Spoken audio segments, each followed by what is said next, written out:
So, starting from the same perspective as materialists, the dualist perspective argues that there's nothing in the physical story of reality right now that explains to us where consciousness comes from, what it is. But instead of saying, okay, so that means consciousness isn't real, what the dualists say is that must mean that consciousness is not part of the physical story, which is a very different approach to take. There's nothing in the physical story that explains consciousness, so consciousness is not part of the physical story. Either what we know right now is inadequate, or maybe we're thinking about it the wrong way. So the dualists then argue that reality consists of two types of stuff rather than just the material. Dualists argue that reality maybe consists of two things: physical material stuff and immaterial mental stuff. Consciousness is not part of the physical stuff, it's part of the mental stuff, it's non-physical. So we've got physical brains, but out of that brain functioning, a whole bunch of other stuff develops that's not part of the physical. And we can't explain it through purely physical means. As with materialism, there's a couple of versions of the dualist perspective that we're going to look at now. The first version of dualism is relatively old, back in the 1500s. It's called substance dualism. It's based on the work of René Descartes. Descartes was a mathematician, but he decided that he also wanted to figure out everything about the universe. And when he was trying to figure out the nature of reality, he made a key distinction between two types of things. He spoke about res extensa, firstly. That is things that extend, literally. Material substances that extend into space or the physical world.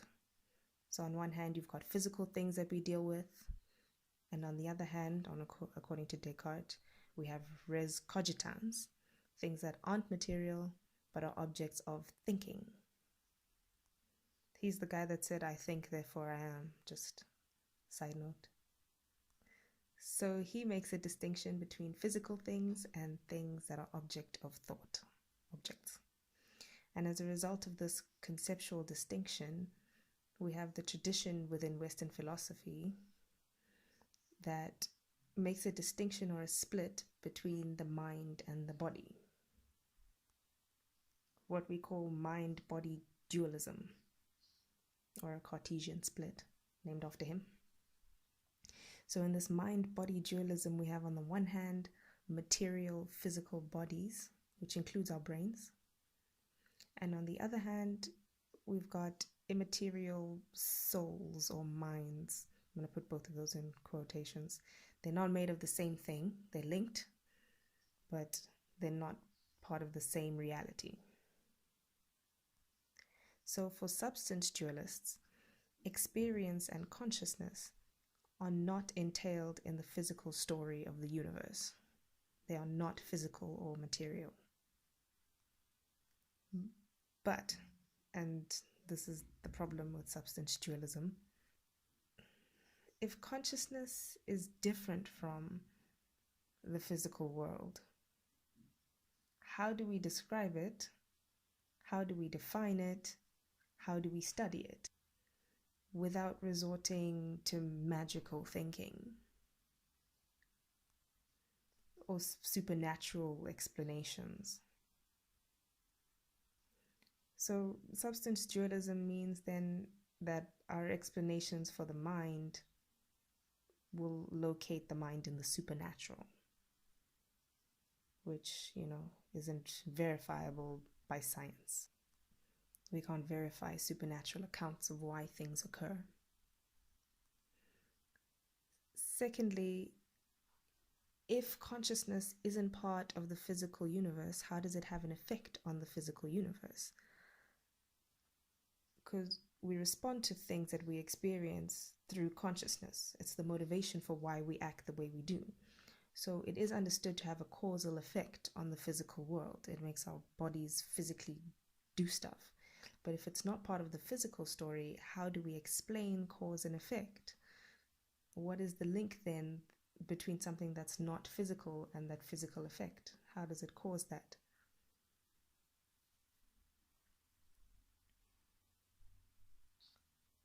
The second version of dualism is called property dualism.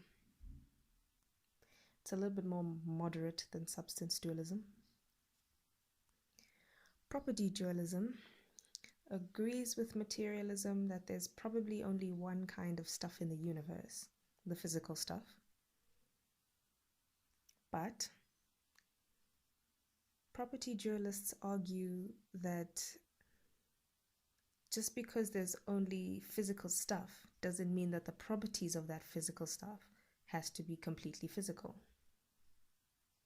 So property dualists argue that physical stuff can have different kinds of properties, and not all of those properties have to be physical. So, for instance, we talk about the physical body. It has physical properties like mass, chemical composition, texture. It has a structure, it has atoms, it has functions. We can talk about how it works. But at the same time, those physical bodies also have non-physical properties. They have significance, they have meaning that attaches to them. You know, your hair has a cultural meaning, whether it's the color or whether it's braided, or there's meaning that's attached to that physical object. There's significance or importance attached to the physical. But that is non-physical, it's qualitative, it's subjective.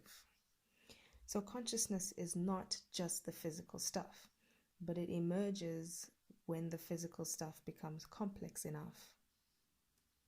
So property dualists argue that consciousness is a non-physical property of physical brains that emerges when physical brains become complex enough to support consciousness.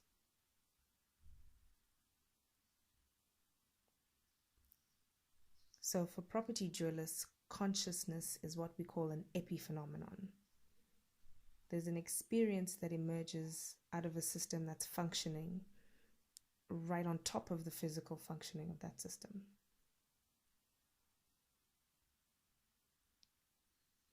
So there's something special about our brains, probably related to something physical within our brains that allows this non-physical property of consciousness to emerge from brain function.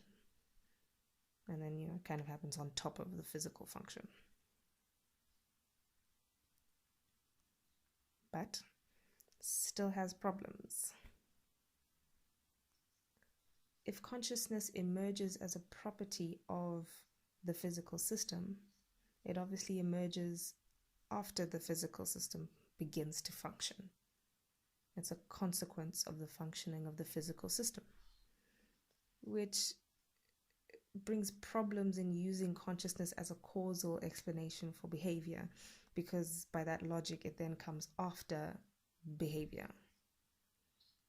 Consciousness can't be a causal explanation for the functioning of the brain because it emerges as a result of how the brain functions and not before.